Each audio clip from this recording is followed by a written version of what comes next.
tax. Our local group, by the way, I should mention, we've nominated one of the positions for Vice Chair. The name's actually Patricia Dow with a D, not Ball with a B. I just thought I'd mention that now. And Patricia gives her apologies she's not been able to be here today. The group's been going for a fair while now. We had a very successful public meeting with about 50 people there on a Saturday afternoon. One of the local councillors spoke, in fact, and she gave a really stirring speech on behalf of a Labour Party, which I think exists in a parallel universe, which wants to fight on behalf of working class and poor people. But we've not seen very much of her since then, I have to say, unfortunately. We have been in touch. We've been trying to put as much pressure as possible on local councillors and on the local housing associations, mainly Eastlands so far, which is the biggest in the area. And I'm a tenant of Eastlands, although I'm not actually affected by the bedroom tax myself, but many of my neighbours are. And like a lot of us, I'm not going to stand by and watch them sort of lose their homes as a result of this. So, and that's the way a lot of us feel. We've done petitioning at Gorton Market, which has been very successful. We've had a lot of interest. A lot of people are really upset about what the government's doing. Not just about the bedroom tax, but particularly about the bedroom tax. One thing is just one theme that seems to be coming out a lot as well is that people are saying to me, well, look, or saying to us, look, I'm in a two-bedroom flat, but I never asked for a two-bedroom flat, right? They gave me a two-bedroom flat.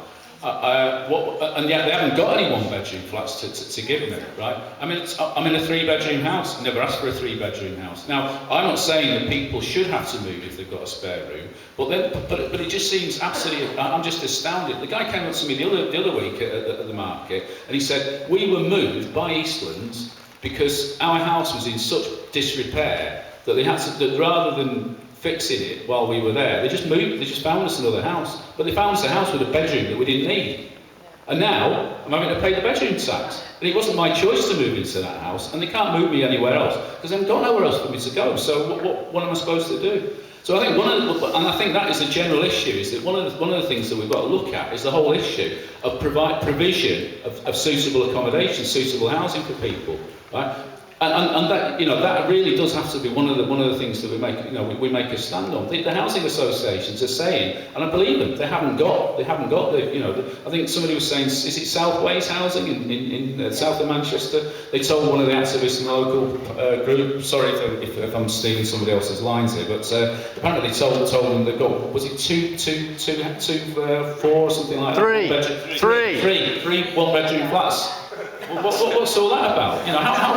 When these come to... Oh, we're building two more next year. Right. Hooray. Put them down.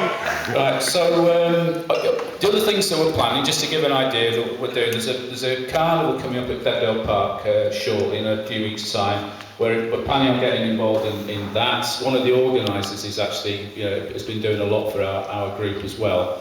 We're planning, we've not got around to the actual details of it yet, but one of the things we've got very much in the pipeline is training some of our local activists who are already involved in how to give legal advice, and well, not so much legal advice, but general advice about including legal support in case people actually do end up getting into legal problems and then getting taken to court.